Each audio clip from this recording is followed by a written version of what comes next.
Hey there, everybody. Pete Pardo here from Sea of Tranquility. Welcome to another episode of The Monster's Den. We've got in the co-captain's chair today, look where they are. They're over at the house of LaGreca, Dave LaGreca from Busted Open Radio on Sirius XM, and our good friend, the king himself, Mr. Chris Sala. What's up, guys?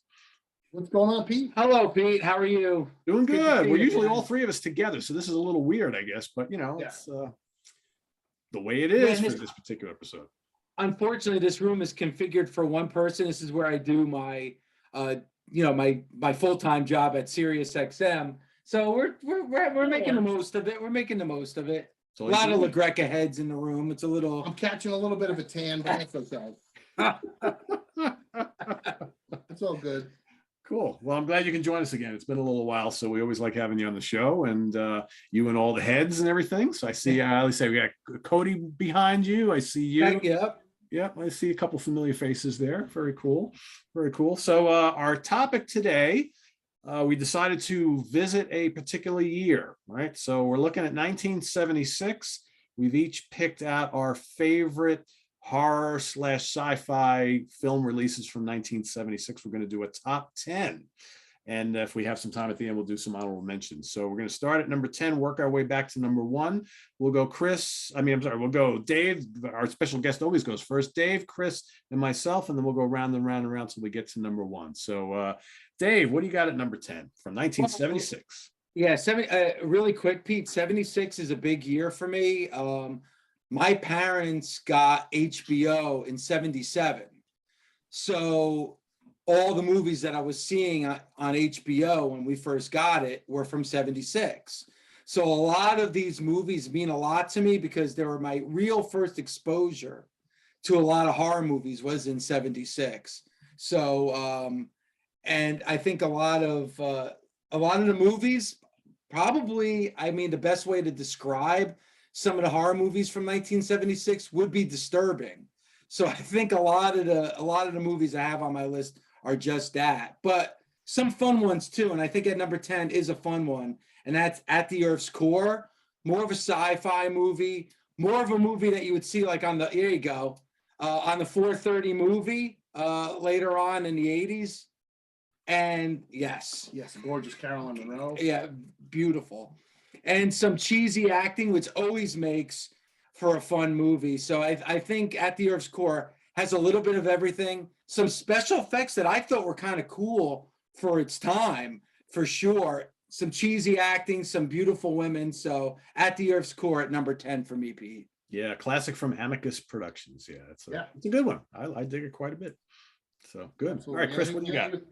Anything with Peter Cushing and Doug McClure is a good one. Yeah, All right, my I mean, number that goes 10. without saying. I mean, if Cushing is in the film, at least you know he's going to be good, right? Absolutely. Yeah. Absolutely. But my number 10 is a somewhat obscure one. It's a terrible movie, which Dave's actually been watching today for the first time. And he gave me one of those questions that I normally get from the missus, like, how did you hear of this movie? And so I was explaining to Dave how as a kid, I liked Famous Monsters magazine. And in 76, they had this as a cover. And the cover, it was an awesome painting. I think it was by Basil Gogos. And I think that the title said Jaws versus Ape. And it looked like it was a painting of like King Kong wrestling the shark from Jaws. And that painting is 100 times better than the actual movie, which it was representing, which is the 1976 Korean King Kong knockoff, which is Ape.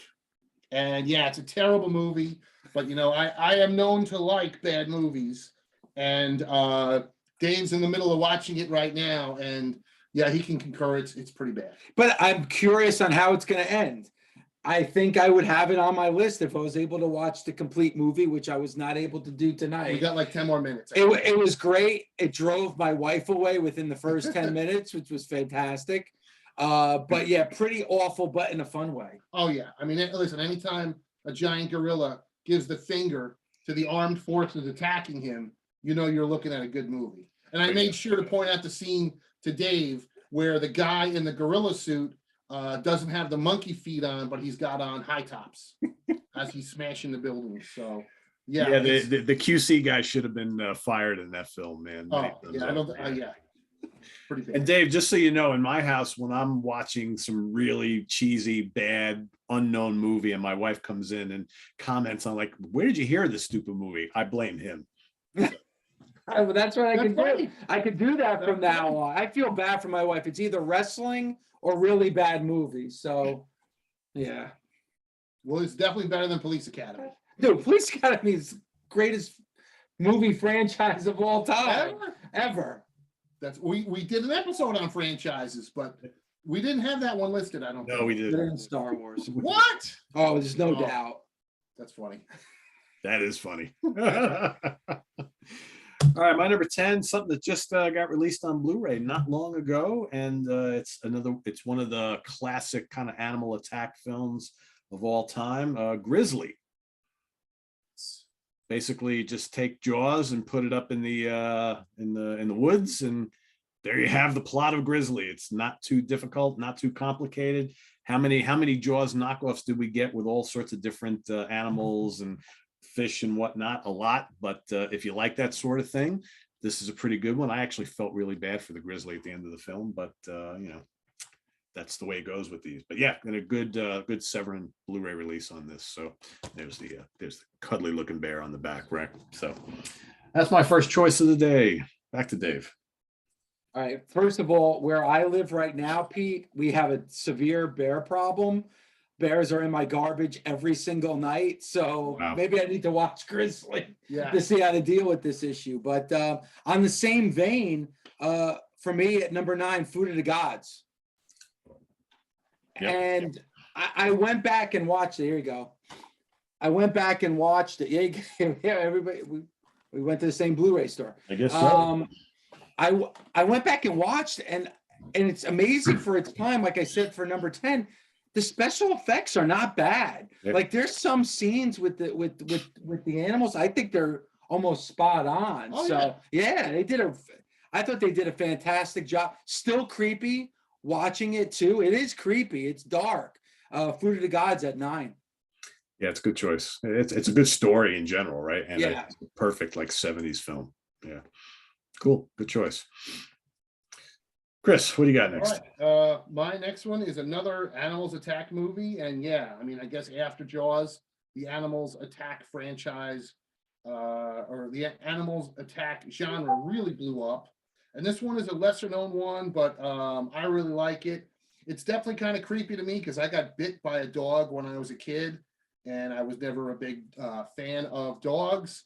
And so the movie that I'm talking about is Dogs, which is from '76, and it's a bunch of dogs that go crazy and attack kids in a college. But the dogs were trained really well. They have them like diving through glass to eat the students, and it's pretty cool. It's a cool, fun little scary movie.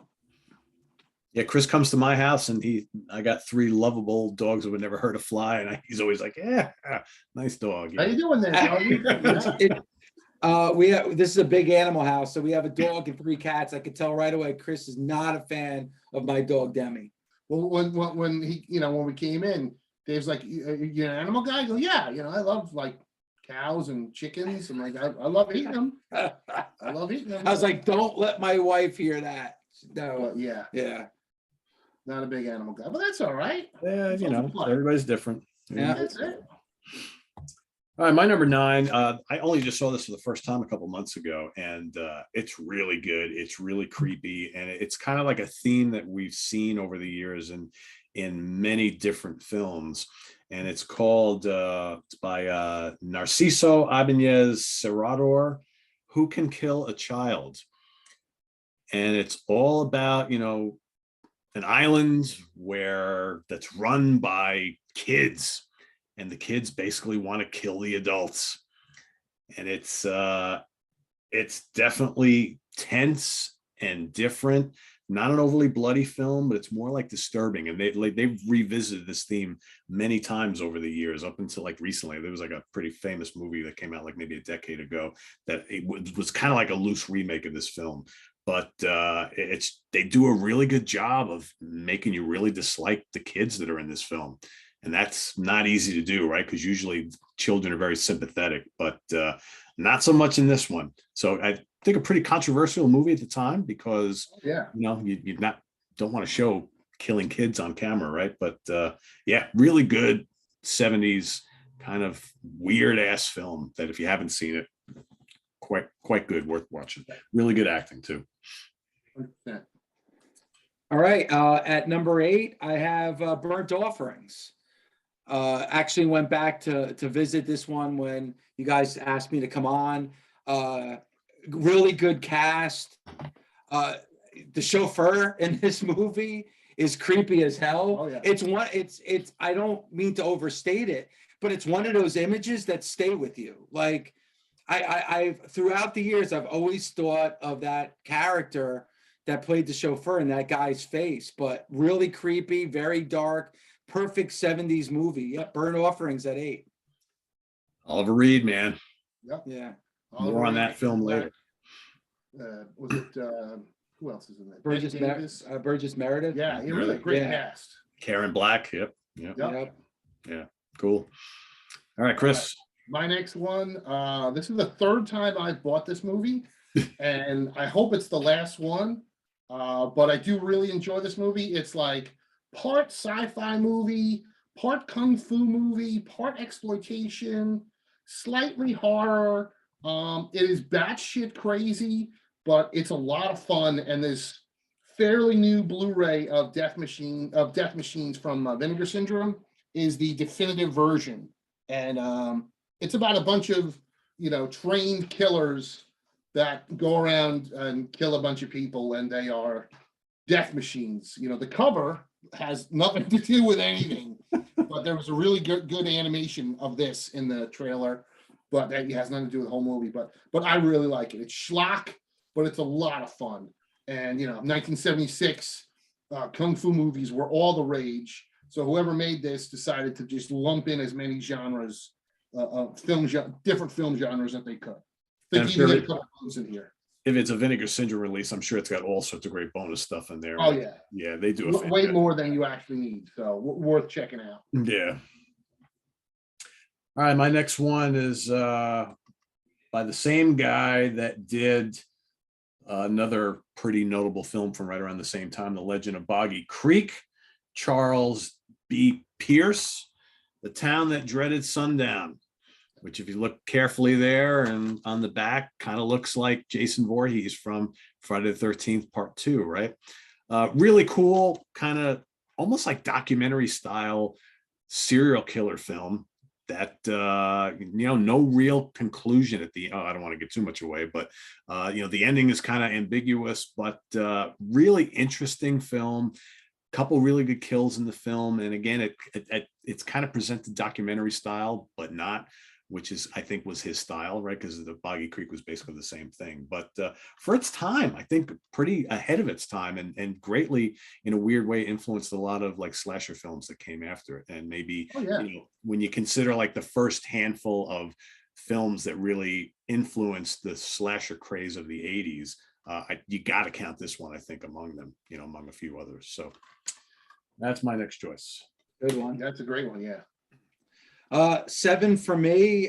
This was a movie as a 5-year-old in 1976 that was huge. And they actually did a lot of marketing, lunch boxes and books and comic books and coloring books as well. King Kong, 1976. And, obviously got a lot of pushback that I didn't know about as a 5-year-old. Probably most notably, Jessica Lange. There you go. Jessica Lange got destroyed critically in that movie.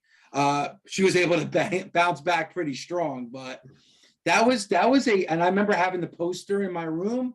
That was marketed really well. That was a big blockbuster for its time. King Kong, 1976. Yeah, I mean, I watched it again recently because they just released the Blu-ray, and her acting is pretty terrible in it, but she's amazing. Yes. Oh yeah, she never looked better. Looked better. Yeah, that's good choice. All right, Chris, what do you got? All right, I was in a rush, I guess, when I was grabbing discs earlier today. So I pulled this disc which is the 1980 cannibal movie. But I meant to grab there we go. That's what I meant to grab. The 1976 Tobe Hooper weirdo movie, Eaten Alive. Is it a slasher? Is it a killer alligator movie? It just looks fake because it's on a set, 3/4 of the whole movie. But I really enjoy it with a bunch of the cast members from Texas Chainsaw Massacre, a nice cameo in the beginning from Robert Englund. It's got blood. It's got some decent special effects, a boob or two. It's a weird movie, but I enjoy it. And that's one that's Eaten Alive, which is, I think it's under 4 or 5 different titles. It kept getting released because it never was the hit that Texas Chainsaw Massacre was. I think it's called like Slaughter Hotel, Legend of the Bayou. There's a bunch of other titles. But not nearly as Blood on the Bayou, Gator Baits, right, or something like that, or it's all sorts of different. But a fun little movie. Yeah. Death Trap, Starlight Slaughter, Horror Hotel. I mean, it's also my next pick as well. I love this film. This is, you look at the career of Tobe Hooper, and this, I think they were hoping that this would be kind of the smash that Texas Chainsaw Massacre was, and it wasn't, like you said. But it's got a lot going for it, I think. And maybe because it's all centered on that little set and there's, not much else there. But I think the acting is really good. It's a demented little film. I mean, the guy who plays the hotel manager or whatever, he's just absolutely nuts. Neville Brand. Yeah, he's just nuts. And the alligator looks cool. And it's got, all those people from the Chainsaw Massacre film. I don't know. I dig it a lot. I think it's a lot of fun. I remember watching this like late at night on Cinemax back when we first got cable. I remember I had seen Texas Chainsaw Massacre for the first time, and then playing then from the director of Chainsaw Massacre, Eaten Alive, and I was like, oh, cool. And I remember watching. I was kind of thinking, wow, that's a bit different than Chainsaw Massacre. But I kind of liked it, and I bought this on VHS and DVD, and now on Blu-ray. It's just But there are some people who think it sucks or who've never seen it. But if you haven't, Eaten Alive, really good. Really good. All right, for me at number 6, and this is a movie that I completely forgot about until I got the assignment for today's show. And it's creepy. It gives you the heebie-jeebies. Squirm at number 6. Like you kind of forget about it. And it was a good movie. And you didn't need some big special effects for it, but those maggots, the big storm at the beginning of the movie, electrical storm, and it just brings up all these worms and maggots that just are biting and killing people. And it's not a movie that you see much of anymore, but I definitely suggest, if you've never seen it, to see it. And if you haven't for a long time, definitely re-examine it again. Squirm at 6. That's a good one. I don't even own that. I probably need to rectify that at some point. That is a good one. Yeah, you forget about it, but it was actually really good. It's creepy. Yeah, great poster for that movie too. Yeah, exactly. Yep. All right, Chris. My number 7 again is another ridiculous movie, but I do tend to like them. The girl that's on the cover of this is an actress by the name of I think it's Susie Lorraine, who starred my buddy Glenn's movie, which I can't even remember the name of it, but it was pretty terrible too. But it's Werewolf Woman. This is the DVD, but this I also have. Yep, I have the Blu-ray. Pete, did you throw out your slipcover? No, mine didn't come with it. Oh, okay, all right. I guess I missed out on that for whatever reason. That's what Pete has. But it's ridiculous. It's Spanish Italian. It's got a hot blonde who runs around naked, but she's got fur glued to her and a fake rubber nose. And she runs around, and it's only in a couple quick scenes because the rest of the movie, she's just a crazy bitch that kills people. But it's, the wraparound parts with her as the werewolf woman really make the movie. And there's a lot of sex and nudity and violence. And I kind of like that stuff. So that's my number, whatever my number this is, Werewolf Woman, also known as Legend of the Wolf Woman. And it's got a few other titles. Yeah, I don't know why I didn't get the slip. Hold yours up again. I don't know why I didn't get the slipcase cover on that, but yeah, I don't know. Mine on the inside. I got like the booklet on the inside and it has that, but I didn't get the slipcase. Maybe because I ordered it like way after you did, and they were already out of them. Because I know they don't carry those forever. I didn't even realize there was a booklet. Yeah, Interesting. that's a weird ass film, but it's fun. Yeah. All right. My next is a sci-fi film that I've really dug since when it first came out. And they've made this into a comic book. And I believe they had a TV series on this as well, if I remember correctly. Logan's Run. Yes. With Michael York and obviously Farrah Fawcett, who you can see right there. And Jenny Agutter, whatever her name is, from American Werewolf in London. Richard Jordan's in this. Great cast. I think it's a really cool story. Obviously, a sci-fi story about how, they don't want anybody to grow old. And, once you get to be a certain age, they basically track you down and shoot you. And yeah, really cool story about Logan, who decides that he wants to live. And, he's one of the folks who goes and kills the people before they get old. And he decides that he doesn't want to do that anymore. So pretty cool. Good atmosphere in it. Pretty good special effects. Really good sci-fi film from '76. I always thought. Yeah, of all the ones on this list, that's the only one that I actually saw in the theater in '76. Yeah, I saw it too. My mom took my sister and I to see Logan's Run. Yeah, at the Triangle Theater in Yorktown. I remember that. And that was a PG movie at the time. That's probably why I got to see it, right? Yeah. Cool. All right, Dave, back to you. All right, my number 5 is a movie, Pete, that you mentioned before, and it's Who Can Kill a Child. And it's funny, a few of my top 5 involve children, including this one. And disturbing, like you mentioned, the scene where they have the guy up like a piñata, like they're being, like it's insane. Yeah. And I don't think there's ever been a movie like that. Like you said, this, and you mention this all the time.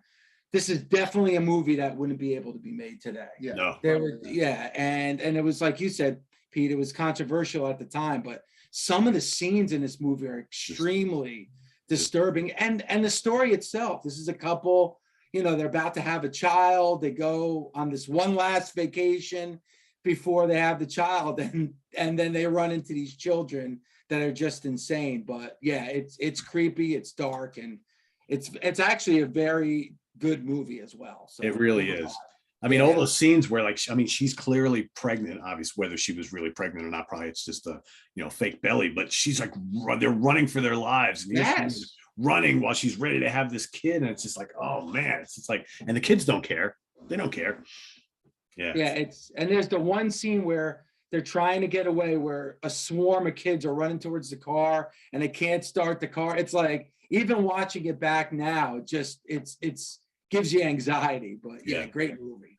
Yeah, it is. And I just realized, I didn't realize like a good chunk of my top 10 also are horror films relating to children. I just realized that now, looking over at it, I'm like, oh, that's pretty crazy. Yeah. All right, Chris, back to you. All right, you guys said it all. This is the limited edition red cover. I have number 281 out of 1,000 on this. This is Who Can Kill a Child? I believe when this was released theatrically in America, and it was cut in America, it was called Island of the Damned.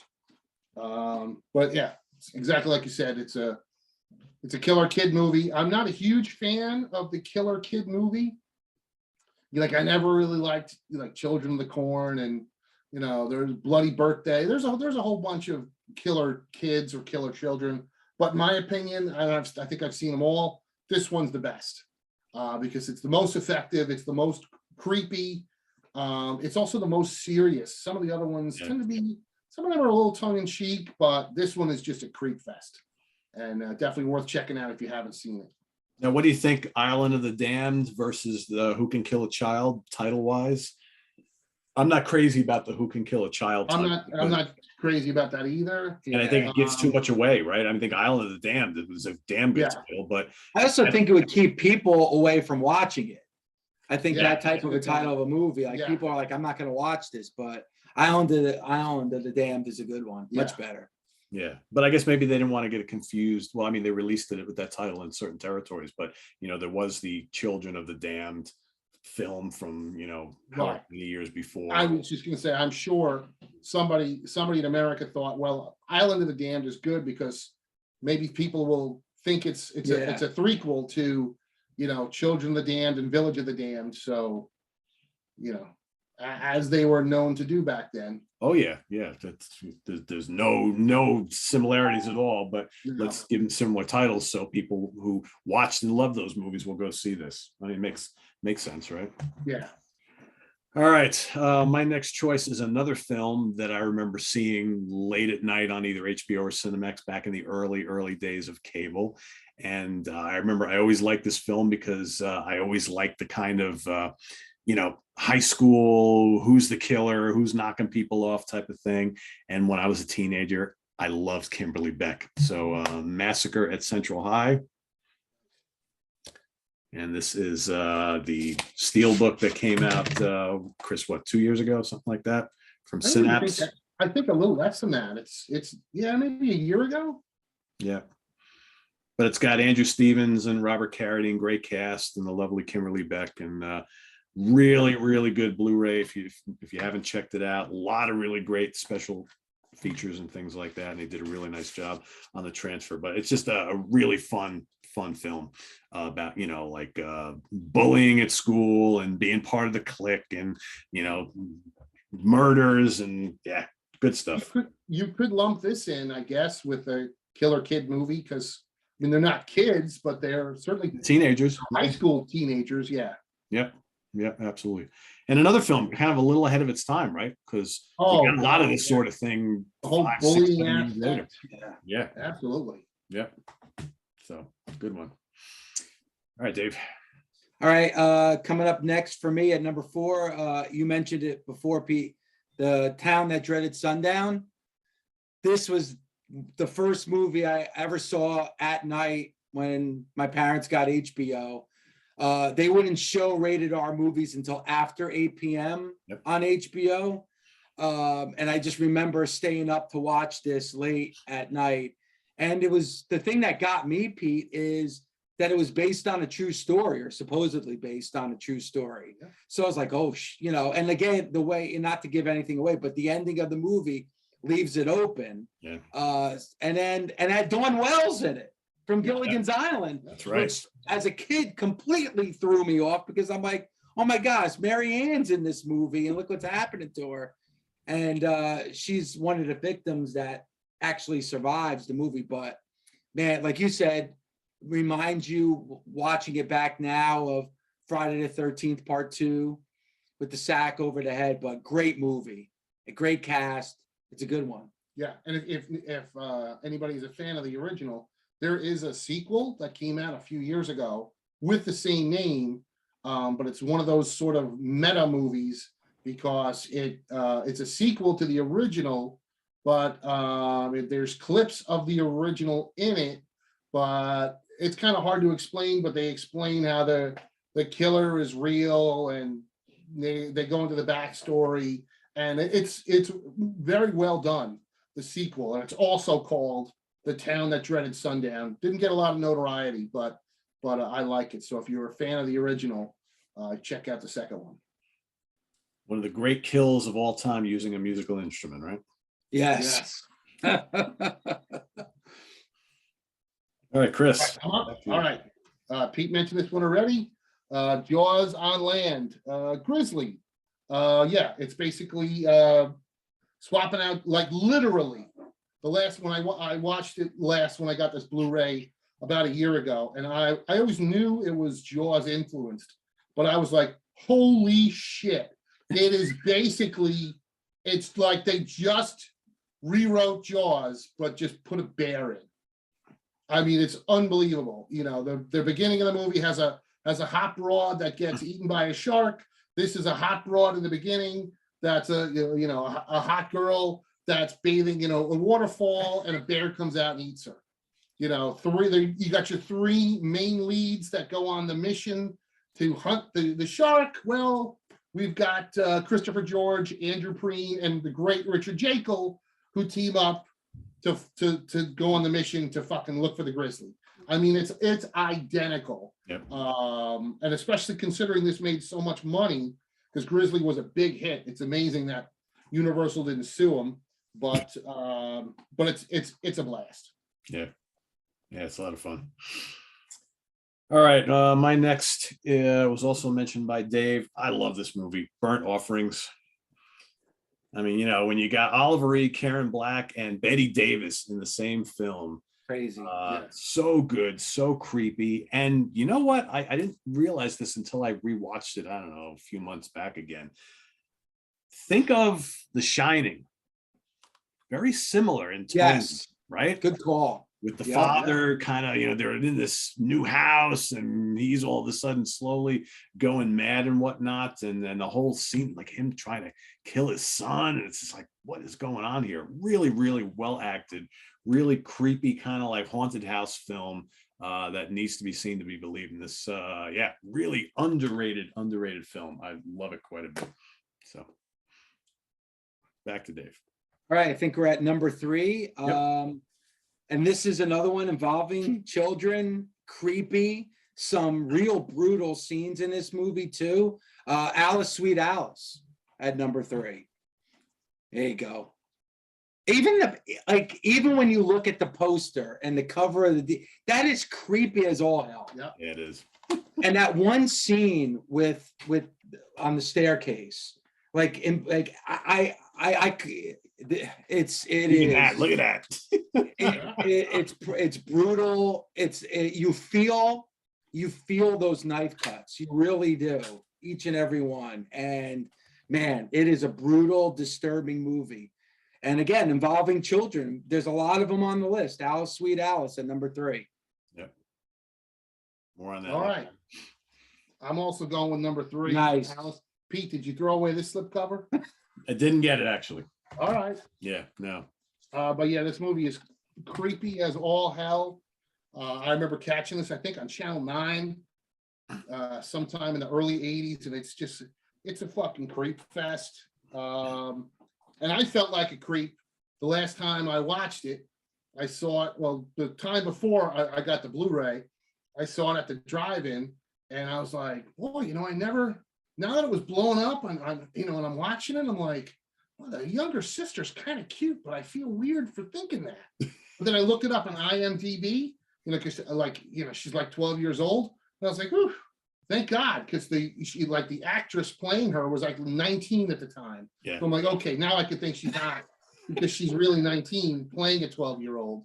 But good. Yeah, I feel better about myself. I feel better about you too. You mentioned Channel 9.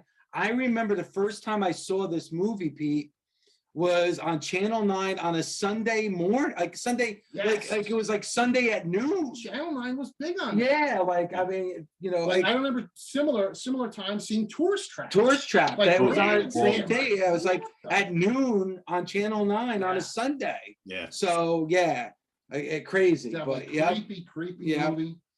Brooke Shields, one of her first movies. Yep.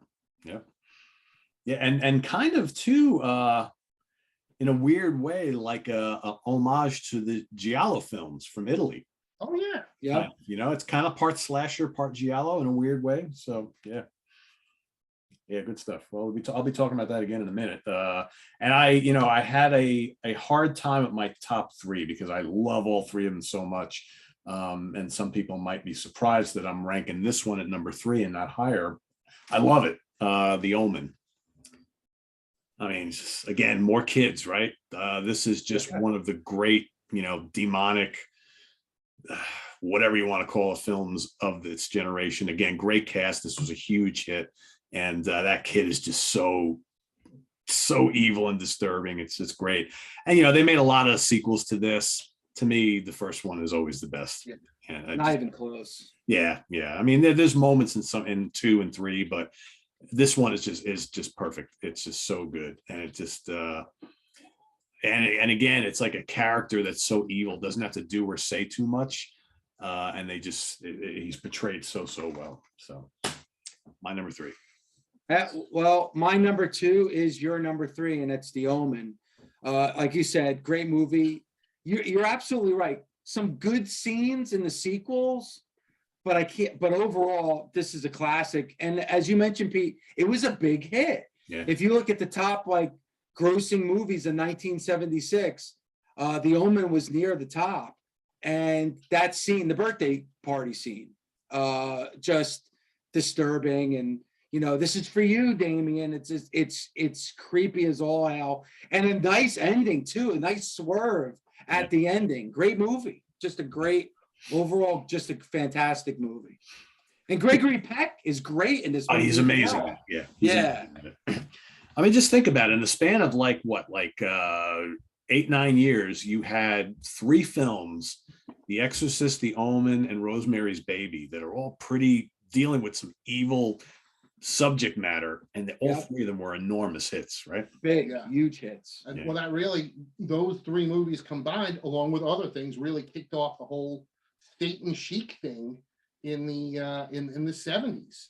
I remember an interview I did with Glenn Danzig talking about that, and he's like, dude, you don't understand. I remember, obviously, Glenn Danzig is older than me.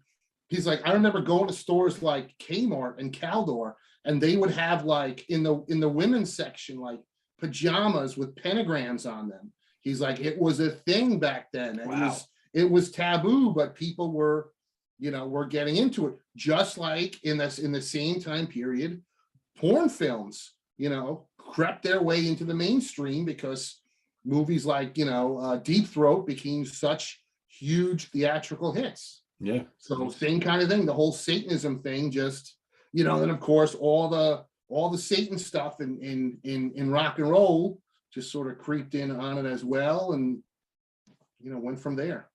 The 70s, right? Yeah. Crazy times. Yeah, it was. All right, Chris. All right, so my number 2. I've only bought this twice, but I should have brought the DVD, but I was in a rush. But man, this is just a weird, fucked up British movie from Norman J. Warren, who did a bunch of other weird and fucked up British movies. Satan's Slave. Yep. And this is another Vinegar Syndrome disc. I think maybe I did buy it 3 times because I think I started with a bootleg DVD of this, and then progressed to a real DVD. And this fairly new Blu-ray of Vinegar Syndrome is a must-have. Tons of extras. It's this weird little movie about this hot teenage British girl whose parents get killed, and she gets taken in by her distant relatives who she doesn't know. And it seems like they're in a satanic cult, but maybe they're not, and who knows? And insanity and hilarity ensues with great nudity and some good gore and people getting stabbed in the eyes. And I really like it. I've seen it a couple times recently, and it holds up quite well. Yeah, that almost made my list. That's fun. It's a good one. All right, my number 2, you guys have already mentioned Alice, Sweet Alice. I love this. This is so well done. And it's tense, and it's kind of keeps you guessing throughout the whole movie, and the reveal at the end is great. Yeah, great reveal. It's just I just love everything about it. It's just a really, really creepy, great kind of whodunit. And I gotta say, I gotta give Arrow a lot of credit because, I mean, you guys know, especially Chris, it's like, when you buy all this stuff, I love the few Blu-ray manufacturers who like to give you the 2 different, all the different artwork. I mean, let's be real. What's better? Like this, which rules, or this, which rules? Yeah. So I have switched these around so many times because and not that it shouldn't matter, right? But guys like me, we care about stuff like that. So I'm constantly switching these around. I'm like, well, you know what? For the next couple of months, I'm gonna put this one the other way around and all that. But yeah, it's just really, really good stuff here. Great kills in this, and great acting from the cast. And yeah, I love it. It's got good. This one has a good on-set featurette of the locations from our friends Mike Ingold and Glenn Baisley, who shot all that, because it was mostly shot in New Jersey and New York area. Yeah. So a lot of familiar places, and just I think one of those really important films that just never really got its due. And you have to wonder now with, great releases like this, that maybe people are finally starting to experience and realize just how great a film that really is. Great film. Absolutely. All right, number one.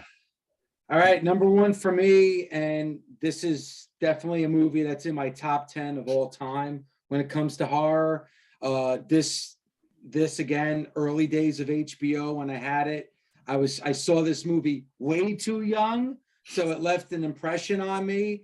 Has given me nightmares. And you know what? After talking about this movie today, it'll probably give me nightmares tonight, especially the end of this movie, because it's one of the best endings of any horror movie. And at number one, Carrie at number one. There you go. Nice. I mean, Pete, I think you would agree that ending is pure perfection. Doesn't get much better than that. Yeah. And it's after all the carnage that you just witnessed, all your sympathy goes on somebody who was actually a survivor in that movie. It's insane. It's crazy. It's a great story, amazing acting, and Carrie at number one. And you hit the nail on the head. It's a great story, a great book by Stephen King, and probably one of the best ever adaptations of a book into a movie that really worked. And it's one of Brian De Palma's best films. And I'll go on to say, and I've read the book, and it's a great book. I think I like the movie more than the book. I wouldn't disagree with that. Yeah, it's a really good book and a great movie. Yep. Yes. Yep. Cool. Chris. All right. My number one, Pete, you mentioned this earlier. I bought this a couple times. This is my bootleg DVD of it. I also have the very rare Italian version, which has the porno inserts. And this is the steelbook, the new steelbook of Massacre at Central High. Part exploitation movie and part horror movie, and all around just a really good, weird revenge killer kid movie with some exciting action pieces, some awesome nudity. Definitely worth. To me, got the greatest beach scene in the history of cinema. So yeah, worth checking out. And this disc, as you mentioned, Pete, looks incredible. Yeah. I mean, it has never looked this good. If you had told me this was a 4K, I mean, it was a 4K transfer to a Blu-ray, but if you told me it was a 4K disc, I would have believed you, because it just looks incredible. Do you remember? I think you and I had this conversation when they first came out with that. I don't remember if I pre-ordered it or not, but we were both, because I think it was almost $50, and we were both like, it was expensive. "Wow, that's expensive," but we did it anyway because Yes. all the other versions are so shitty. Yeah, but really great movie. And isn't it amazing? You watch that now and you think back, it's like Kimberly Beck was one of the hottest unknown actresses of that era, right? Unbelievable. Yeah, and when she's in, watching this, and then I mean, she's great in Friday the 13th Part 4. But in watching this and going back to that, it's like, how did you not have her do a nude scene? She'd already done full frontal nudity, and she looks amazing in this. Yeah. So, especially directed by Joe Zito, who did porn. I don't know, maybe he asked her, she said no, I don't know. But now, to me, I almost want to bring down Friday Part 4 a notch, because she didn't get naked in that. But great movie, yeah. Yeah, it's a good one. All right, my number one is Carrie. Love it. Just love it.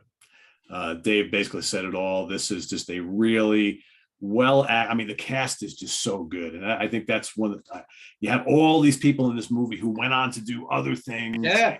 And really go on to do other things. And it's one of the great endings of all time. And Dave said it perfectly. It's like you've got that great ending in the school, which really isn't even the ending. And then she leaves and goes back home. And then you got the scene at the house.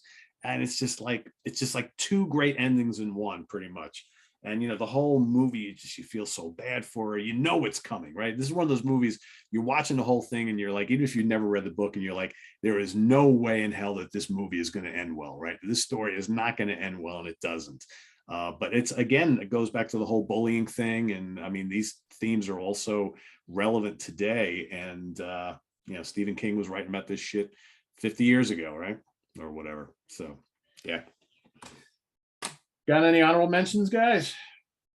Yeah, I got the one that I brought. I haven't upgraded. There is a Blu-ray of it, and I guess I probably should. And there's another movie that came out the same year with a very similar title, and I do get these mixed up sometimes. This is The Witch Who Came from the Sea. How is that? How is that? Fucked up. Yeah, that's what I've heard. Yeah. But it's good. But it's fucked up, Pete. This broad goes around fucking dudes and then killing them. And But, killing like, him, she cuts their cocks off. Yeah. It's pretty fucked up, but it's well done. It's grisly. Yeah, it's almost like a stalker kind of movie. And I had seen it at an Exhumed show some years back, maybe 10, 15 years ago. And I was like, wow, this is really a good but fucked up movie. That's what I heard. And, I enjoyed it enough, obviously, to buy the DVD. And yeah, I should probably do the upgrade. I think I think Arrow has released it like not long ago, and apparently it's got a lot of cool extras and it's really, really well done. I've eyed it many times, and then I kind of read the story about what the story is, and I'm like, man, that sounds pretty out there. Oh yeah. Yeah. Oh yeah. And the movie that's I always used to mix it up with it's got, again, this is from 1976. Also from 1976 is The Sailor Who Fell from Grace from the Sea, which is with Chris Christopherson, which is another really fucked up movie. It's about this, again, kids, this like weird, like 11-year-old boy who's like obsessed with his widowed mother, and he wants to bang his mom, but his mom starts banging Chris Christopherson, and so he's plotting to get revenge against Chris Christopherson for banging his mother. And the end scene is crazy. I don't want to give it away if somebody hasn't seen it, but it's one I remember being like, I don't know, maybe I was like 15, 16, and I watched it one night on cable on either Cinemax or the movie channel, because it's pretty trashy. It was too trashy for HBO. And when I got to the end scene, I was like, holy shit. I was like, I didn't see that coming. But there's some boobs and this crazy ending, and that's also on Blu-ray, and that's based on some Japanese story and Japanese movie. That one's The Sailor Who Fell from Grace from the Sea, not to be confused with The Witch Who Came from the Sea, which is also fucked up, and both of these are from 1976. Wow. They should be on a double feature of right. 1976. Crazy stories from the sea, right? Yes. Cool. All right. Let's see. What do I got? Most of my honorables have been mentioned already. So At the Earth's Core, love it. Food of the Gods, love it. Frogs is pretty damn good too. Not from 1976. Werewolf Woman. I bought this on Chris's recommendation. It's nuts. And I was going to say, it didn't disappoint. No, not at all. Satan's Slave is another one, and I had King Kong also as a. Yeah. That's all. Also, I'm going to throw out Santo versus She-Wolves. El Santo, one of the greatest lucha wrestlers of all time, also an actor. Yeah. Santo versus the She-Wolves, 1976. I don't have that one, but I'll have to. Yeah, I've never seen that. I just got the new Blu-ray of the Spanish Batwoman, the luchador movie. So yeah. Cool. Yeah, they're starting to come out with those on Blu-ray. Surprised they don't just release a box set with all of those, right? It would kind of make sense. Yeah, they should. Yeah, should, but they won't. So. Cool. So, Dave, what's going on in your neck of the woods? You want to plug anything happening on Busted Open? I appreciate it. Available on the SiriusXM app. You can watch my roast. I got roasted WrestleMania weekend, so definitely go check that out with Mark Henry and Bully Ray, Tommy Dreamer, Tasha Steeles, and Nick Aldis. And the main event was my wife, who brutalized me in the roast. So it was absolutely amazing. Embarrassed me in front of 1,200 people, Pete. So you can see that footage on the SXM app, and you can listen to Busted Open Monday through Saturday, 9 a.m. to noon Eastern time. And you can get my t-shirt at Pro Wrestling Tees or Busted Open merchandise at podswag.com. So thank you for letting me push that, Pete. Thanks. You got it. One of these days, maybe we got to get Mark and Bully on here with us. And yeah, man. If they're at all interested. I mean, Mark doesn't like hard rock music or scary movies, but maybe we could get Bully or Tommy Dreamer. I'm sure. Okay. There you go. I'm sure he would do. He's hardcore. He'll do both. Okay. Sounds good. I'm open to it. I'm open to it. Right. So very cool. So thanks for watching, everybody. So in the comments below, list some of your favorite films, horror, sci-fi, fantasy from 1976. And stay tuned next week. We've got a pretty special show, something that's been requested by many people. We are going to rank the Nightmare on Elm Street franchise. So that's coming up a week from tonight. So stay tuned for that and visit us on the web at www.seatranquility.org. We're on Facebook. We're on Twitter. Of course, we're here on YouTube all the damn time. For Chris Sallow and Dave LaGreca, I'm Pete Pardo.